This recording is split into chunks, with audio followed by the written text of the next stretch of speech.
Hey everyone, Wolf Lord Rho here.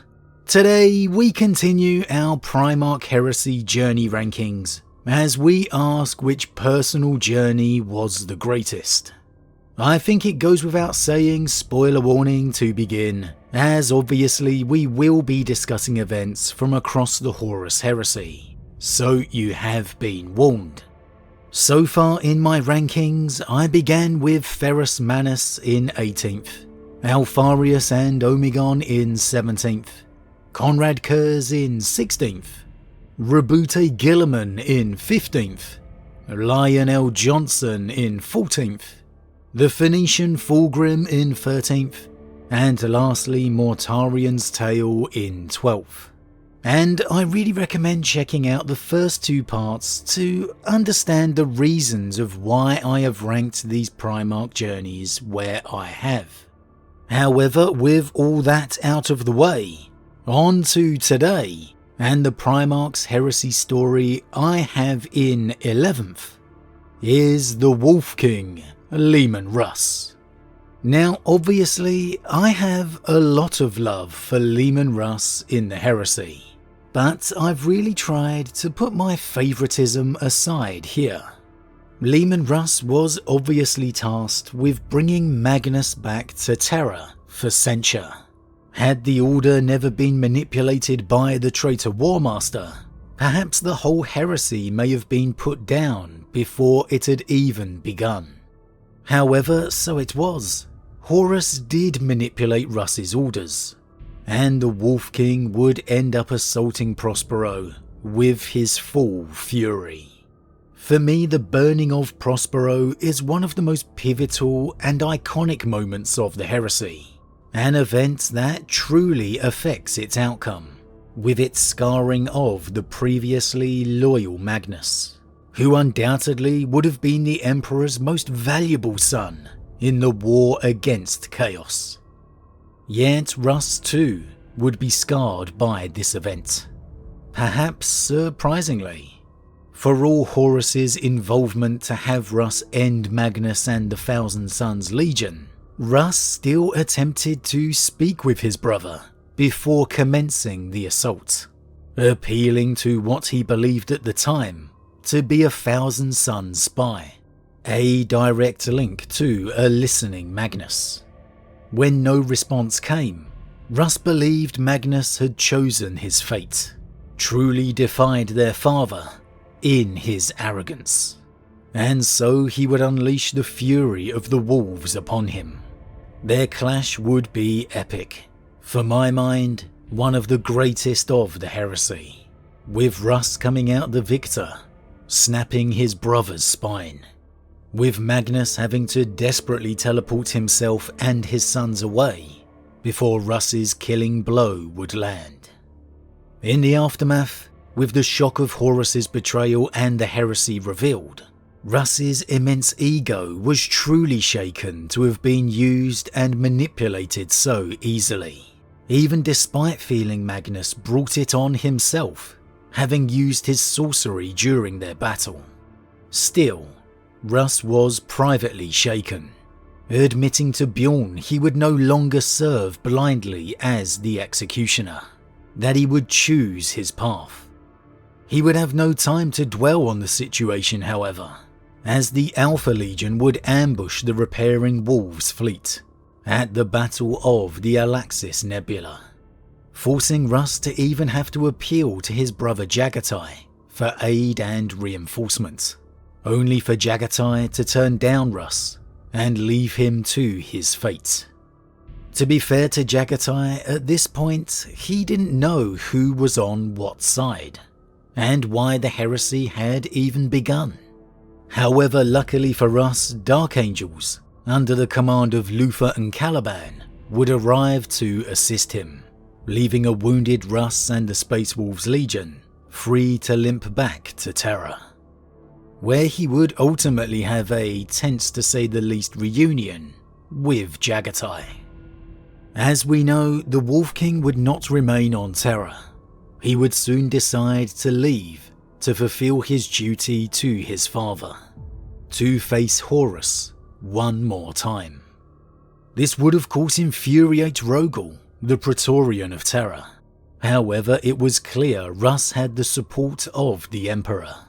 Indeed, as Russ was literally about to depart, Constantine Valdor would arrive to deliver the Emperor's spear, intentionally left behind by Russ. And Valdor would explicitly state, "Your father sends his regret that he cannot be here. He wishes you well on your endeavour. I assure you, you are foremost in the Emperor's thoughts." So it's pretty clear the Emperor wanted Russ to face Horus. If he didn't, he would have made his objection known. And what would follow would be nothing short of epic. Russ leading the Space Wolves fleet on a suicidal charge straight into the Sons of Horus.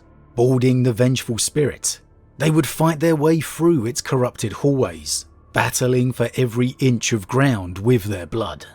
Whereupon Russ would face the War Master. Denying his appeals to join him, Russ would attack his fallen brother. Ultimately, intentionally, taking a blow from Horus's talon to enable himself to land the Emperor's spear, thrusting it through Horus's torso.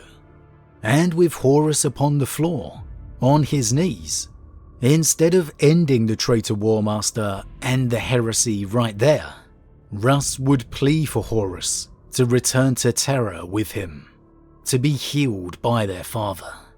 Yet, as we all know, Horus would decline and would wound Russ further in return, forcing the Space Wolves to sacrifice themselves in defense of their Primarch, and perform a fighting retreat with his unconscious body through the vengeful spirit to escape. And this would really be the end of Russ's heresy journey. His wounds from this encounter severe. His comatose body and remnants of his legion would be saved by the Raven Lord Corax, where he would then recuperate upon deliverance, the Raven Guard homeworld. Now, yes, Russ would miss the Siege of Terra, but my word, what a story. A saga to rival the Norse myths of old. The clash against Magnus, the burning of Prospero, defined the earlier years of the heresy.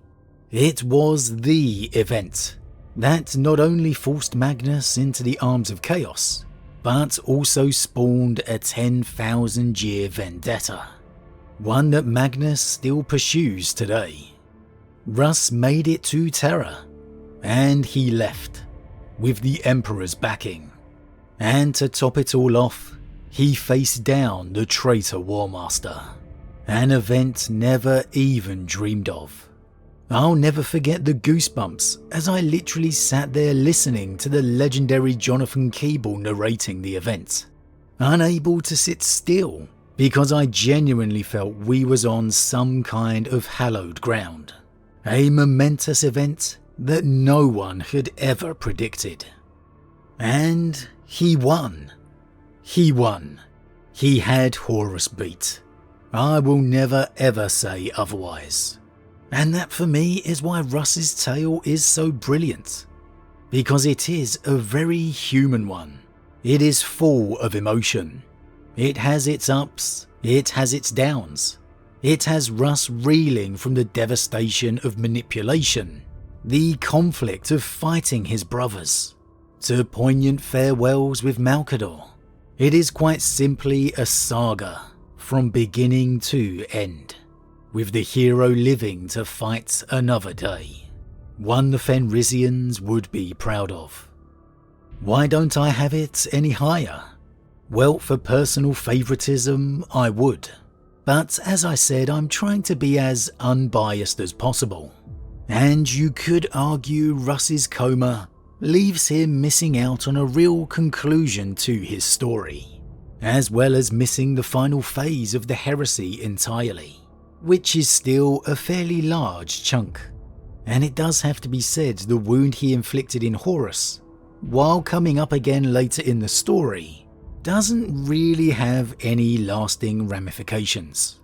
So, well, that's why I've placed Russ's story here. Moving on into 11th, I have Angron. Angron. What chance did you ever really have? Angron's heresy is fairly straightforward. He would gladly join Horus and be unleashed upon Istvan, pursuing Korax into the wild as the Raven Guard desperately attempted some form of escape. And from there he would be sent by Horus to assist Lorgar in his war against Guilliman, where we'd see these events play out firsthand within the novel Betrayer. By far and away one of the most absolutely underrated novels in the Heresy entire. Seriously, if you've never read Betrayer, you absolutely have to. Here, Angron's eternal battle against the Nails would be showcased, and we'd be given so much extra depth in the Primarch than we'd ever known before. The Night of the Wolf incident with Russ, where Russ attempted to get Angron to understand his excesses, that the madness couldn't continue, and the slow, begrudging bond of brotherhood that was managing to foster between Lorgar and Angron. Two vastly different Primarchs and personalities, but still binded by blood. There's some absolutely fantastic moments in this novel, where Lorgar is trying to dig Angron out from beneath the rubble, where Angron takes the full weight of a Titan on his shoulders to save it from crushing Lorgar. It's one of the moments of the Heresy and Angron's story, where you really wonder what if, what could have been. But unfortunately, manipulating Angron to return to his homeworld of Nuceria, finding that the slavers had spread the tale of Angron's fleeing, leaving his fellow slaves to die alone, Lorgar would use his brother's unbridled anger to raise him up to demonhood, becoming enslaved to the blood god Khorne. And we all know the beast he became, chained and locked away within the depths of the Conqueror, and ultimately unleashed at the Siege of Terror. Angron's story is a truly tragic one, but with him being a demon Primarch for so much of it, it's only one you can truly feel and grasp the full scope of if you also read the Heresy short stories and Angron's Primarch novel, namely After Deshir, Ghost of Nuceria, and Angron's Slave of Nuceria. Reading those fills in the horrific and brutal early years Angron suffered upon Nuceria. How being captured by slavers barely out of his capsule, he of all the Primarchs never had a chance. How despite the odds he fostered friendship and comradeship with his fellow slaves, only to have the horror of the Nails implanted in him. How even then he led an uprising against them, but was prevented a final stand and death by their side by an uncaring emperor. Should you dive into that full backstory, my word does Angron's tale impact you. You absolutely cannot not feel sorrow and sympathy for this man. But again, you do have to venture outside the main Heresy volumes to find it. Otherwise, Angron's story really isn't quite the same, and he doesn't have many big appearances before his ascension. After he ascends to demonhood, well, you know what you're getting.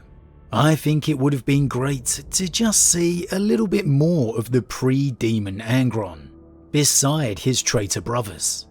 How their interactions were, how maybe more bonds of brotherhood could have transpired, all just upping that already tragic tale.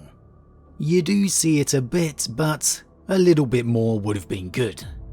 And it does have to be said, he does lose twice after his ascension. The beatdown from Perturabo, and then the beyond epic fight against Sanguinius at the Eternity Gate. So for me, the demon half of his story pales in comparison to his tragic human beginning. And well, that's why I have Angron here. Moving on to 9th, I have the Raven Lord Corax. Now, if you're a fairly latecomer to the Heresy, or have only read some of the later installments, there's a good chance you missed all of Corax's involvement in the Heresy. However, the fact is, the Raven Lord actually got a huge amount of spotlight in the earlier years, and as such, we really got to see his full journey firsthand. Corax, of course, was one of the Primarchs tasked with bringing Horus and the rebel legions back to Terra in chains. Alongside Vulcan, we saw him express his concerns to their brother Ferrus Manus, preferring to wait for reinforcements before assaulting Istvan. However, he would in turn cede to the Gorgon's wishes, and together alongside the Iron Hands and Salamanders, he would see his legion slaughtered, taking the heaviest losses of all three. Through the eyes of Corax, we would see more of Istvan than maybe from any other Primarch, as not only would we see his pure rage and hatred as he decimated Lorgar within First Heretic, we would also see his fighting withdrawal into the mountains, his desperate struggle to keep the remnants of his legion alive for 98 days within the audio drama Raven's Flight. As it was, Corax would escape Istvan thanks to the arrival of a loyal Raven Guard captain left behind on Deliverance, and from there he would head directly to Terra and a reunion with Rogel and Malkador. The Raven Lord was quite simply shattered by the destruction of virtually his entire legion, and filled with a fury to strike back at the traitors. Such was his anger at Rogel and Malkador for telling him the Emperor was unavailable. His father would speak with him directly, psychically, even despite his preoccupation with the war in the Webway, breaking up their argument. Through this conversation, Corax would ask for a manner to rebuild his legion, to claim his revenge against the traitors. And the Emperor, clearly very trusting of Corax, would grant him this favour, with select visions and knowledge of the Primarch project, which Corax would then travel to the secret laboratory to acquire. Once done, he returned to Deliverance to rebuild his legion. Here, however, Corax would face yet further tragedy, as the Alpha Legion would sabotage the entire project, resulting in Corax creating mutated, but still loyal Astartes creations.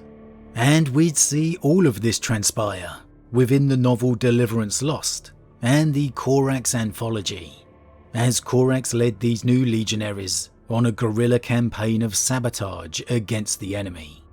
Corax's last effort within the Heresy would be to decide to save his embattled brother Leman Russ at the Battle of Yarant in the aftermath of Russ's attack against the Sons of Horus. And the fact that we see so much of Corax's journey firsthand really makes it incredibly strong. You see Corax in the run-up to Istvan, survive the horror of the slaughter, feel the righteous fury of his vengeance, and be blessed by the Emperor himself to claim it, only for it all to go terribly wrong right before his eyes. It's an absolutely fantastic story, one where we'd get to see Corax's closeness with his father, his meeting and reunion with him, where they sat and talked for hours.